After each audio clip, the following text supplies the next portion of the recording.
Hello student, welcome to my YouTube channel excellent success group. तो student, आज हम discuss करेंगे क्लास 6 में चैप्टर 5 अंडरस्टैंडिंग एलिमेंट्री शेप की एक्सरसाइज 5.7। क्वेश्चन नंबर 1 दे रखा हमें से ट्रू और फॉल्स बताना है कौन ट्रू है कौन फॉल्स है। तो ये पार्ट यहाँ दे रखा है each angle of a rectangle is a right angle. एक रेक्टेंगल का ईच एंगल राइट एंगल होता है। देखो स्टूडेंट, पहले हमें डेफिनेशन पता होनी चाहिए कि रेक्टेंगल की डेफिनेशन होती क्या है। अगर हमें इसकी डेफिनेशन पता होगी तभी हम बता पाएंगे ट्रू है फॉल्स है। रेक्टेंगल उस शेप को कहते हैं जिसकी अपोजिट साइड इक्वल होती है। ये वाली साइड इसकी इक्वल होती है, ये वाली साइड इसकी इक्वल होती है, साथ ही साथ दोनों पैरेलल भी होती हैं। पैरेलल का मतलब एक दूसरे को कितना ही बढ़ा दिया जाए, इस पेयर को कभी एक दूसरे को इंटरसेक्ट ना करें। और चारों एंगल इसके 90 डिग्री के होने ज़रूरी हैं, तभी हम इसको क्या कहेंगे, एक रेक्टेंगल कहेंगे। और हमें यही पूछा गया है कि भाई राइट एंगल का इसका राइट एंगल ट्रायंगल होता है, राइट एंगल होता है ईच एंगल, तो हाँ इसका हर एंगल राइट एंगल होता है रेक्टेंगल का। क्लियर। तो जो गिवन स्टेटमेंट है वो हमारी कौन हो जाएगी, true. All angles of rectangle are right angle.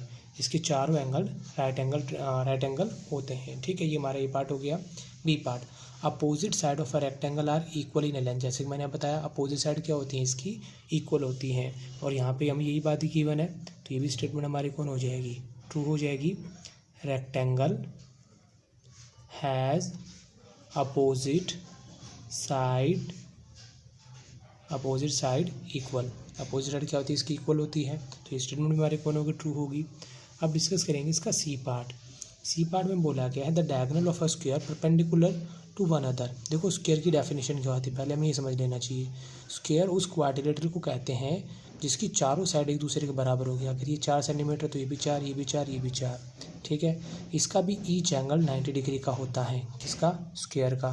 साथ ही साथ इसके जो डायगोनल होते हैं ये एक दूसरे पे परपेंडिकुलर बाइसेक्टर करते हैं। मतलब यहाँ पर 90 डिग्री बनाएंगे। परपेंडिकुलर बाइसेक्टर का मतलब ये होता है जितना ये वाला पार्ट है उतना ही हमारा ये वाला पार्ट होगा, जितना हमारा ये वाला पार्ट है उतना ही हमारा ये वाला पार्ट होगा। ठीक है, तो स्क्वायर कहेंगे उस रेक्टेंगल को जिसकी चारों साइड इक्वल होंगी, ईच एंगल 90 डिग्री की होगा, और डायगोनल जो होते हैं वो एक दूसरे पर परपेंडिकुलर बाइसेक्टर होंगे। जितना ये होगा उतना ये वाला पार्ट होगा, जितना ये वाला पार्ट होगा उतना ही हमारा ये वाला पार्ट होगा।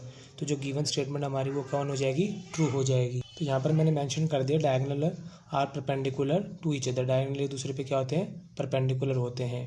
ठीक है, और बाइसेक्ट भी करते हैं एक दूसरे को। अब डिस्कस करेंगे इसका पार्ट नंबर डी। डी में हमें क्या बोला गया है कि all side of a rhombus are equal in length. देखो रोम्बस और स्क्वायर में सिर्फ इतना सा ही फ़र्क होता है कि स्क्वायर में ईच एंगल 90 डिग्री का होना ज़रूरी है, रोम्बस में ईच एंगल 90 डिग्री का होना ज़रूरी नहीं है। इसमें अपोजिट साइड इक्वल भी होती, चारों इक्वल होती हैं, अपोजिट साइड पैरेलल होती है।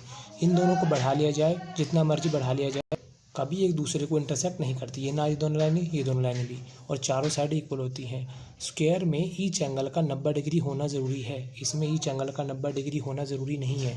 हो भी सकता है, नहीं भी हो, कोई फ़र्क नहीं पड़ता, पर चारों साइड जरूर इक्वल होती हैं। तो गिवन स्टेटमेंट हमारी कौन हो जाएगी, true. All sides of rhombus are equal in length. Clear, ये हमारी गिवन स्टेटमेंट। अब डिस्कस करेंगे इसका पार्ट नंबर ई। बोला all side of a parallelogram are equal in length. देखो पैरेललोग्राम की डेफिनेशन क्या होती है, जैसे मैंने आपको रेक्टेंगल बताया सेम टू सेम वही पैरेललोग्राम होता है। अपोजिट साइड क्या होती है, इक्वल भी होती है और पैरेलल भी होती है। फ़र्क क्या होता है दोनों में, इसमें ईच एंगल 90 डिग्री का होना ज़रूरी नहीं है, जबकि रेक्टेंगल में ईच एंगल 90 डिग्री होना ज़रूरी है। हमें क्वेश्चन में बोला गया चारों साइडें, ऑल द साइड, यानी चारों साइड इक्वल होती हैं, जबकि इसकी तो अपोजिट साइड इक्वल होती है। तो यानी कि जो गिवन स्टेटमेंट होगी हमारी वो फॉल्स होगी, चारों साइडें इक्वल नहीं हो सकती। ठीक है, यहाँ लिखेंगे फॉल्स, यहाँ लिखेंगे opposite side of parallelogram are equal. Opposite side ही इक्वल होंगी, चारों साइड इक्वल नहीं होंगी। फिर एफ पार्ट में बोला गया है कि opposite side of a trapezium are parallel. हाँ, ये बात बिल्कुल सही है। ट्रेपेजियम की डेफिनेशन होती है one pair of opposite side are parallel to each other. Parallel का मतलब इसको और इसको जितना मर्जी बढ़ा लिया जाए, घटा लिया जाए, कभी ये लाइन एक दूसरे को इंटरसेक्ट नहीं करेंगी।